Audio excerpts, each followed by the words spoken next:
नमस्कार. कोल्हापुरी तडका या चॅनेलवरती तुम्हा सगळ्यांचं मनापासून स्वागत आहे. आज आपण बनवणार आहोत तोंडात टाकताच विरघळणारी अशी मऊसूत एकदम होळी स्पेशल अशी बर्फी तयार करणार आहोत.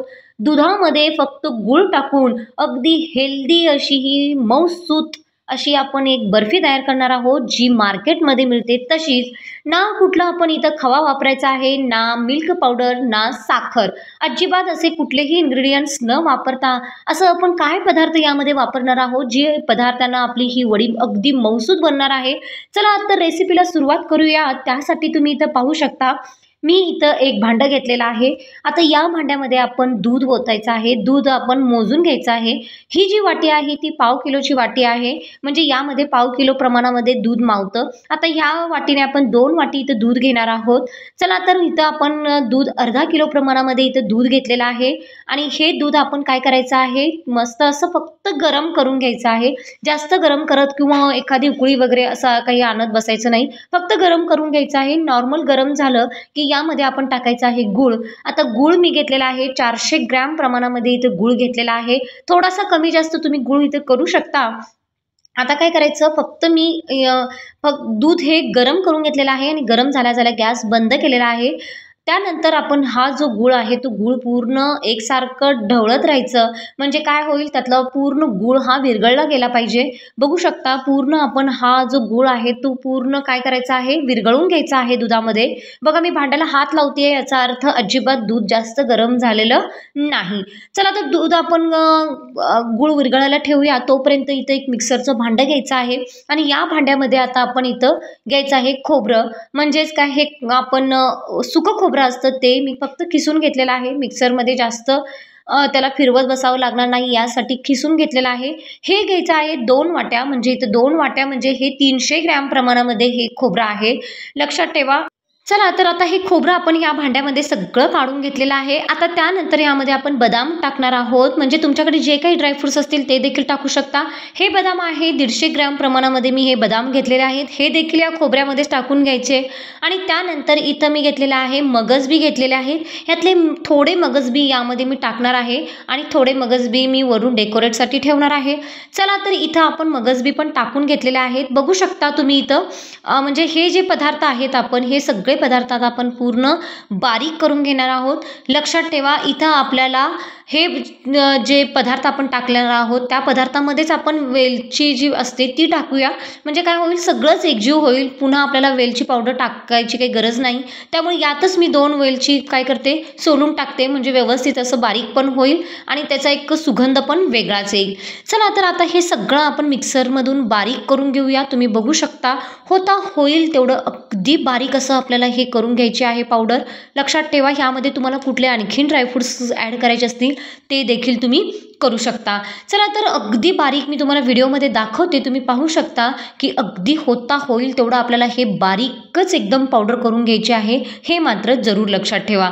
चला तर आता हे थोड्या वेळ आपण बाजूला ठेवूया. त्यानंतर आपण तुम्ही इथं पाहू शकता, आपण भांड्यामध्ये गूळ आणि दूध जे घेतलं होतं ते दूध आणि गूळ पूर्ण सगळं विरघळलेलं आहे. पाहू शकता त्याचं बाइंडिंग सकट पूर्ण बदललेलं आहे, म्हणजे गुळामुळं त्याचं टेक्स्चर बदललेलं आहे. आता हे थोड्या वेळ आपण बाजूला ठेवूया. त्यानंतर आपण आता इथं गॅसवरती एक कढई ठेवणार आहोत आणि त्या गॅसवरती आता हे जे आपण गूळ आणि दुधाचं जे मिश्रण बनवलं होतं ते यामध्ये टाकून घेऊया आणि गॅस चालू करायचा आहे. गॅस लो टू मिडियम साईजवरती ठेवून आता ह्या दूध आणि गूळ आहे ह्याला फक्त थोडीशी एक उकळी येऊ देऊया. जास्त त्याला उकळत बसायची काही गरज नाही. आता थोडंसं याला उकळत आलं की त्यानंतर आपण यामध्ये टाकणार आहोत जे काही आपण खोबरं, ड्रायफ्रुट्सचे जे काही पावडर बनवून घेतलेले आहे ते आपण यामध्ये टाकणार आहोत. तुम्ही म्हणाल की आपण हे सगळंच एकदमच एका कढईमध्ये केलं असतं, पण काय होतं, मला हा गूळ थोडासा गाळून घ्यायचा होता, कारण थोडासा कचरा असतो गुळामध्ये आणि दुधामध्ये जर आपण मिक्स केलं तर काय होतं, म्हणजे कचरा हा निघून जाईल, यासाठी मी काय केलं होतं, एका भांड्यामध्ये काढून घेतलं होतं. चला आता त्यानंतर आता इथं पूर्ण उकळी आलेली आहे आणि आपण जे काही मिश्रण तयार केलं होतं खोबरं, ड्रायफ्रुट्सचं, ते सगळं यामध्ये टाकायचं. एकदम टाकू नका, थोडं थोडं थोडं टाकत राहायचं आणि पूर्ण एकसारखं हलवून घ्यायचं. लक्षात ठेवा, गॅस अगदी लो टू मीडियमवरती ठेवायचा. अजिबात हे मिश्रण करपवू द्यायचं नाही. जेवढं काही मिश्रण आपण केलं होतं ते सगळं टाकून घ्यायचं आहे आणि एकसारखं आपल्याला हे हलवत राहायचं आहे. बघा, वर खाली करून आपल्याला छान असं हे एकजीव करून घ्यायचं. आणि आता आपण याला काय करायचं आहे, मस्तपैकी आता ह्याला आटवून घ्यायचं आहे. लक्षात ठेवा, आटवायला आपल्याला इथं एक 10 ते 15 मिनटं तर लागू शकतात. म्हणजे काय आहे, यामध्ये आपण दूध घातलेलं आहे, त्यामुळे थोडंसं आटायला थोडासा वेळ लागू शकतो. वेळ म्हणजे काय, अगदी 10-15 मिनटामध्ये हे पूर्ण आटून जातं. पण आटवताना एक मात्र लक्षात ठेवायचं, एकसारखं आपल्याला हे मिश्रण काय करायचं आहे, हलवत राहायचं आहे. आता तुम्ही पाहू शकता, जसं मिश्रण आटत जाईल तसं त्याचं टेक्स्चर बदललेलं आहे, कलर देखील बदललेला आहे. आता तुम्ही इथं पाहू शकता, पूर्ण आपलं हे मिश्रण पूर्ण आटलेलं आहे. म्हणजे यातलं सगळं दूध वगैरे सगळं काय झालेलं आहे, एकजीव झालेलं आहे. चला, तर असंच आपल्याला हे मिश्रण हवं आहे. आता थोडंसं मला हे चिकट वाटतं मिश्रण, त्यामुळे मी काय करते, 1 चमचा यामध्ये तूप टाकायचं. तुपानं काय होईल, त्याचं पूर्ण बाइंडिंग बदलून जाईल. तुम्ही पाहू शकता, अगदी मस्त असं खुसखुशीत आपलं हे असं मिश्रण बनेल. म्हणून काय करायचं, फक्त 1 चमचाभर यामध्ये तूप लागेल.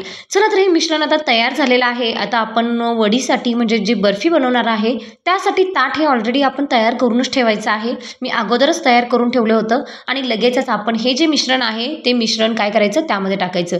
मी तुम्हाला अगोदर थोडंसं मिश्रण का दाखवते, कारण त्याचं तुम्ही टेक्स्चर बघायचं आहे, यासाठी मी तुम्हाला थोडंसं मिश्रण दाखवते. चला, तर आता हे सगळं मिश्रण या ताटामध्ये, तूप लावलेल्या ताटामध्ये काढून घ्यायचं आहे. तुमच्याकडे जे काही वेगळं जे बर्फी सेट करण्यासाठी वेगळं काही कटर असेल तर त्यामध्ये तर पण तुम्ही हे सगळं मिश्रण काढून तुम्ही वडीसाठी सेट करू शकता. चला, तर आता सगळं हे मिश्रण काढून घ्यायचं आहे आणि व्यवस्थित असं कोणत्याही कटरच्या साहाय्याने तुम्ही हे मिश्रण काय करायचं आहे, सेट करून घ्यायचं आहे. बघू शकता, त्याचं बँडिंग पाहू शकता, टेक्स्चर पाहू शकता, अतिशय सुंदर असं आलेलं आहे आणि कलर तर काही भन्नाट आलेला आहे, पाहू शकता. यामध्ये आपण गूळ वापरलेला आहे, त्यामुळं तर लहान मुलांसाठी अगदी हेल्दी अशी ही बर्फी बनणार आहे. आणि ड्रायफ्रूट्स वापरलेले आहे. त्यानंतर आपण यामध्ये सुकं खोबरं वापरलेलं आहे, त्यामुळं तर ही जी बर्फी बनणार आहे ती अगदी हेल्दी अशी बर्फी बनणार आहे. जी बर्फी तुम्हाला सगळ्यांच्यासाठीच, म्हणजे लहानांपासून मोठ्यांपर्यंत सगळ्यांसाठीच ही पौष्टिक अशी ही बर्फी तयार होणार आहे. चला, तर वरून थोडेसे आपण मगज बी लावून घेऊया आणि सेट करायला ठेवून.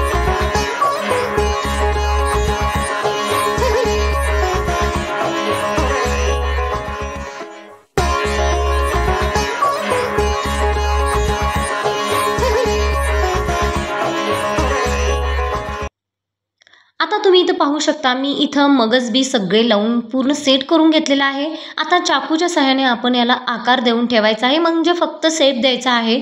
लक्षात ठेवा, मिश्रण अजून गरम आहे तोपर्यंतच आपल्याला ही प्रोसिजर करायची आहे. म्हणजे त्याला फक्त शेप द्यायचा, बाजूला करायच्या नाहीत वड्या, फक्त काय करायचं, त्याला आकार देऊन ठेवायचा आणि थंड करायला ठेवून द्यायचं. थंड करायला 1 तासभर तरी जाऊ शकतं, कारण गूळ आहे. बघा, 1 तास मी ह्या वड्या सेट करायला ठेवल्या होत्या. 1 तासानंतर आता आपण ह्या वड्या काढणार आहोत, म्हणजे ही बर्फी काढणार आहोत. तुम्ही बघू शकता, अगदी सहज बर्फी निघते. याचा अर्थ तुम्ही पाहू शकता, आपलं जे मिश्रण तयार झालं होतं अगदी व्यवस्थित सेट झालं होतं. त्याचं टेक्स्चर तुम्ही पाहू शकता, त्याचं बँडिंग पाहू शकता, अतिशय सुंदर आलेलं आहे. अगदी खुसखुशीत मऊ अशी ही बर्फी तयार झालेली आहे.